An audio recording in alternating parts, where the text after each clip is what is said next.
consciousness, mental health, everything, man. Business, life. What's the most interesting thing you learned from Audrey? What did you say his name was again? Aubrey Marcus. So he works a lot with like ancient medicines down in the Amazon and stuff like that, in the jungle. That's interesting. Yeah, it's super interesting. So, like curing what sort of diseases? Mental health. So depression. Like ayahuasca? Yeah, ayahuasca, my Okay. tumour. Yeah, all that. Yeah, I've heard a lot of good things. Like it makes you more in touch with the earth, and like makes you more spiritual. Yeah, absolutely. So I've sat twice in the Amazon jungle with Mother Ayahuasca, 4 ceremonies each. Fly down into the Amazon, get on a boat and go up the river and find your retreat centre and make sure everyone's coming there with the right intentions for deep healing, for doing the work. Like, did you say you've done it? Yeah, I've been down there twice now. Damn. What was the highlight? For me, it was healing so much ancestral trauma. Like growing up, I had a really strained relationship with my dad, and after he passed away, it was really the catalyst for me to be able to go back and look at that relationship, my own patterns, and starting to do my own healing. And I found Aubrey Marcus's podcast, and he talked a lot about different styles of retreats, and at the time I was looking into darkness retreats, yoga retreats, and then I saw an ayahuasca retreat, and that really spoke to me. So a few months later I caught a plane into a little town called Iquitos that has no main roads connected to it. You have to fly in, and then you get a boat up the Amazon River to the retreat centre, and a couple of days later we were sitting in the middle of the Amazon jungle in the Maloka, which is like a timber hut in the pitch black, and you go down into the depths of your subconscious and your soul and do the work. It sounds like a full-on, like a movie almost, like a journey to like becoming like a different person, like learning, like it's like, kind of like one of those Indiana Jones things, like the temple of. It's absolutely a pilgrimage to the soul. Pilgrimage, yeah. And what's interesting is I feel like life as an adult is more unlearning the conditioning, the patterns, the self-limiting beliefs that we pick up and others put onto us that we take as truth. And when we unlearn those things, we actually get back to who we truly are. And for me, that first trip back to the Amazon was dropping all of those things that made me feel not good enough, that I wasn't enough, that I was not lovable, that all of these things that weren't serving me, that were stopping me from being my best and most authentic version of myself. And layer by layer, I was able to strip all of that back. That's wild. I would love to be more confident and like, yeah, because there's moments in my life where I'm like, yeah, I definitely shouldn't be loved, or I definitely shouldn't, or I don't deserve this, or well, it's like negative speaking. Like I've got this negative voice inside my head that's like really stopping me from. And where do you think that comes from? Well, it's definitely things that I've done, and I've gone, mistakes that I've made. And I shouldn't love myself because of this mistake that I made. I would love to like break that like that guilt, and like find a way to like get through it. I'm a big believer in everyone trying different modalities to find what works for them and their mental health. And the first and most accessible step is therapy. Have you tried therapy? Yeah, I'm seeing a therapist at the moment. Amazing. That's great. I think everyone should talk to a therapist. It's not for everyone. It wasn't for me, but I feel like everyone needs to try that avenue. For me, what I found worked was breathwork, meditation, cold exposure, ice baths, and plant medicine, in a safe and authentic environment with the right intention. Yeah, I heard it's like 6 months of therapy like that. Yeah, I've heard other people say it's like 10 years of therapy in a night, and for me it undid more than 10 years worth of work, you know. But it's not just a quick fix, band-aid. It opens you up, and you do 2% of the work in the ceremony, and the other 98% is taking those lessons and actually implementing back into your life, because coming back, it's easy to slip back into those same patterns. And when you talk about those negative thought patterns, your brain is actually wired when you think that way, and the more you think that way, the more wired it becomes, and the more entrenched those neural pathways. So it's really hard to break those thought patterns, but the benefit is when you create a new thought pattern, you just need to continue working that until that gets as deep, and then before you know it, you've started a new thought pattern. But it's a lot easier said than done, especially if you've had negative self-talk for 10, 15, 20 years, you know. It's so draining, and then it's easy to slip into that, that emotion, like, sticks with you, and like it impacts your life in other ways as well. Absolutely, because if you don't feel loved or lovable, that shows up in your self-worth, in your job, in your relationships, in your friendships. If you never feel good enough, you're always going to feel like you're letting people down, or you're always going to feel like whoever you're around is going to pull away. And if you believe that for long enough, eventually it's going to happen, you know. So I think when it comes to self-love, it's also easier said than done, but starting compassion practices like journaling, you know, even eye gazing in the mirror are all practices that can bring you back to yourself and start bringing some of that self-love back in. Yeah, for being able to forgive yourself, like, I feel like the best thing you can do is tell the truth.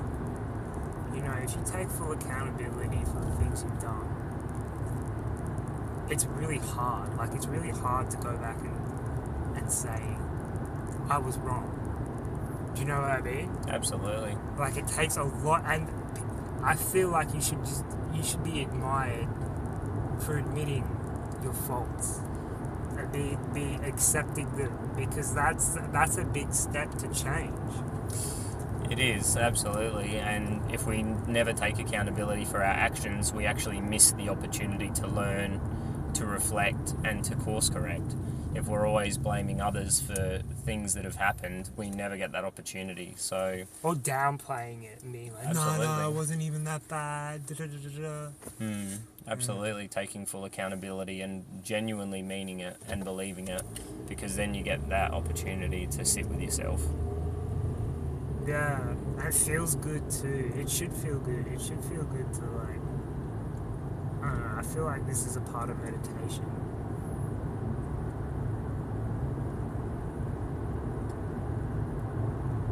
Yeah, I'm big on character.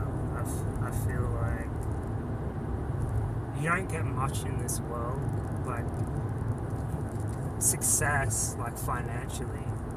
There's a bit of luck involved. You're not like 9%. I heard this statistic the other day. 9% of businesses succeed. The other 89 fail. Yeah, I think, and even then, like, most of those businesses fail within the first 12 months. And, you know, how do you define failure is another thing. You know, if failure is pulling the pin and quitting, then of course, but oftentimes the people that succeed go from failure to failure without losing enthusiasm until they find something that works. You know, it's very, very rarely that someone starts a business and that becomes the overnight success. Oftentimes people start a business, it doesn't work out, they learn something, they go and do something else, they learn some more, and eventually they pull all of that knowledge together and succeed. I feel like where you definitely can succeed is in your character. Like, that's something you have complete control over. It's true. And what does success in character look like to you? That's a good question.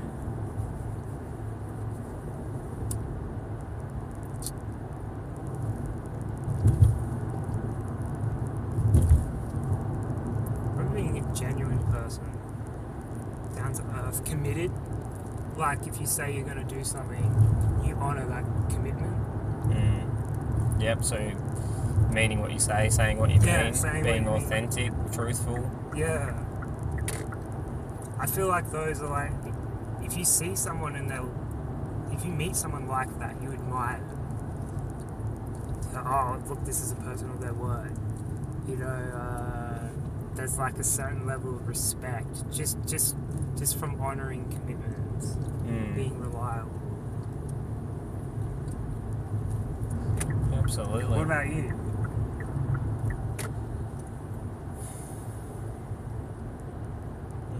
I probably got the two best ones right.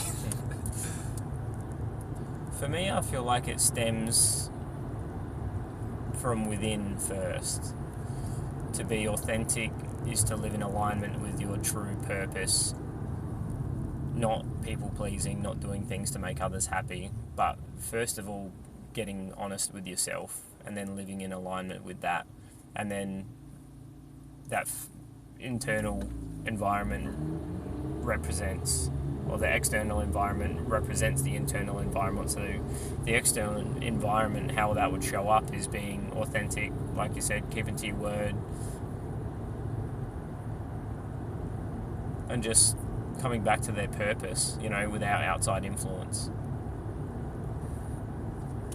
Right, like staying true to what you believe in. Yeah. And not sort of like putting on a character just to try and impress people. Yeah, and I think in this day and age now, there's, especially with social media, there's such a, it's almost like social currency, right? Of like what show you can put on. Yeah, well, it's based on likes and attention, and it's very ingenuine because you're only showing one side of your personality. Like, no one posts themselves crying on their birthday. Some do, and again, it comes back to being authentic. You know, it's like, and what's the intention under all of that? Is it to gain attention, or is it to share a message? What's the intention when it comes to the social sharing? Yeah, because it does seem like a cry for attention. But it could be that we haven't learned to use it, because like a lot of communication is done like this, like non-verbally. Like there's a big difference between hey and hey. But how do you tell that in a text message? Yeah, you lose all form of tone, body language. Yeah. Yeah. I think the stats are 7% of all communication is words, 56% is body language, and the remaining is done in your tone and inflection. So you absolutely lose 93% of communication through text. Oh, it's a terrible way to talk to someone. It's so impersonal. Phone calls are the best. And then it's like, I don't talk to my friends. I'm not posting things on my friends' Facebook, like what I'm doing and stuff like that. Like if I want to talk to my friends, I talk to them on the phone. Then we meet up, we hang out, we get food. It's nice. Yeah, community is important. Good community is important. The right community can build you up and hold you through challenging times, and the wrong community can be the cause of those challenging times. I think it's, especially there's a lot of negative, let's take music for example, right? There's a lot of negative values in music. Some music. Absolutely. Not all music. Yeah. It's encouraging a sort of lifestyle that's not for the community. It separates the community. It's dividing. It's causing division within communities. And upholding values that are negative. But yeah, it's like so popular. It's true. Yeah, music has a beautiful power, and you can see it through a lot of the people through the mid to late 90s, like John Denver and his songs, like beautiful messages, beautiful music, compared to something like now, which is often not as deep. In some instances, you got some beautiful artists that do speak their truth and share beautiful messages, but you don't hear those on the mainstream radios. Bob Marley was pretty good. Yeah, he had some good music. If you listen to the lyrics, some people might argue that it was polarizing. Yeah, I mean, it's not for everyone. Like, you gotta take the good with the bad. Sometimes good people have done really bad things. Like, I'm sure Hitler did great for the German economy, right? He started the Autobahn, Yeah. right? But, Yeah, look. yeah. Unfortunately, we live in a world of polarity, which means, you know, for pure evil or for pure good to exist, there needs to be the opposite.